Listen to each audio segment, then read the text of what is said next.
अस्सलाम वालेकुम दोस्तों, की हाल चाल है। मैं थोड़ा मेज़बान मोहम्मद शाह। उम्मीद है कि सारे भरा खैरियत ना होंगे। तो लुटन मंडी आज आए हैं। रोज़ बहुत वाले दिन मंडी लगती है, बड़ी वड्डी मंडी है माशाल्लाह। तो नंबर नहीं लिखना, मर्जी है तेरी। है चेक कर सकते हो मंडी, चेक बहुत वड्डी मंडी है और बड़े एरिया खिलरी हुई। चलते हैं मंडी। लाइक कॉमेंट शेयर लाजमी। तो दसो नाले मंडी के रेट शेट कैसे मुल किन्ना का कर दुध भी है थले किन्ना का? हाँ 10 किलो 2-2.5 किलो 50,000 रुपये तक। नंबर शंबर है अपना मोबाइल नंबर है कोई नहीं। ये आ गया जी पूरी गां का मज का फोटो 2-2.5 किलो 50,000 तक इन्ने की समझ आती है। ठीक है की मुल कर रहे हैं? मुल की कर रहे हैं? मुल तो फोटो बने ही हो जाना है। नहीं फिर भी डिमांड की करते? 70,000। दूध है थले कोई नहीं? हाँ 4 किलो 8 पैर का 24 घंटे का। सही है। 4 महीने है जी। 70,000 रुपया डिमांड। 4 किलो बाबा जी कहते हैं दूध है। किन्ना क दुध शुद्ध है ये थले? 9 किलो। ये कितने पैसे चाचा? 1,20,000। हाँ जी बन गया। पठान है।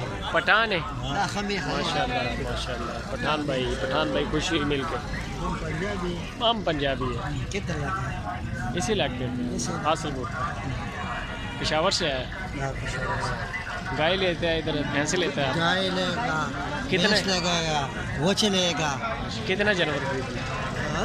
कितना जानवर खरीदना है? 50,000 खरीदे। जन्म 60,000 खरीदे। अच्छा 50-60,000 होटलों पे देते हो उधर?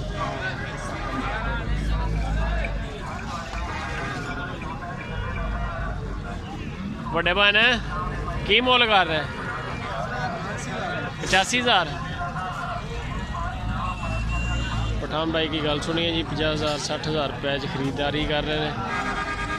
यार 85,000 डिमांड है। तुसी की मोल कर रहे? 1,30,000। दुध किन्ना क देंगे? दुध है थले 5 किलो। एक टाइम का कि 2 टाइम का? एक टाइम का 4-4.5 शाम। 1,20,000 मांग रहे। सही है जी। पूरी मझ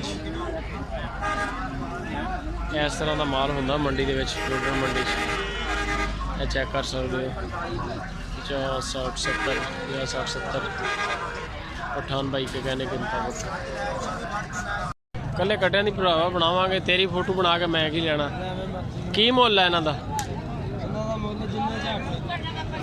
मैं तो वैसे पूछ रहा भी हूँ डिमांड दस दे इन्हों की है?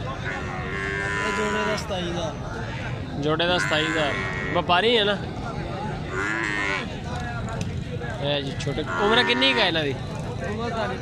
उम्र नंबर है मोबाइल नंबर? मोबाइल नंबर भी नहीं है। 27,000 रुपये का सैट है जी दोनों जानवर। किन्ना दुध है थले कोई कि कोई नहीं? 10-11 लीटर 12 लीटर ये थले 12 लीटर 10-11 से चोई जाने 14-15 किलो तो चोंदे रहे थले मैं। अच्छा हम सिर्फ तूड़ी पट्टे दे बंडा बंडा नहीं सिर्फ 10 लीटर चोने। कट्टी कट्टा पिछे किन्नी देर का? होना यार तकरीबन 3 महीने का। अच्छा ते मोल की कर रहे?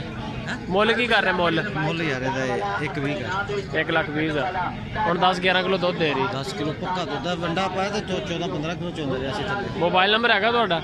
मोबाइल नंबर है बोलो तो।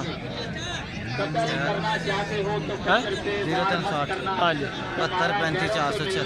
नाम क्या अपना? मजीद। ठीक हो गया। पूछ कट्टी हुई है जी। चेक कर सकते झूठ बोल रहा बंदा। 11 किलो 200 चिड्डा एक सेकंड पूछ नहीं है 1,10,20 मंगया 1,20,000 1,20,000 2 किलो भी तारा है नहीं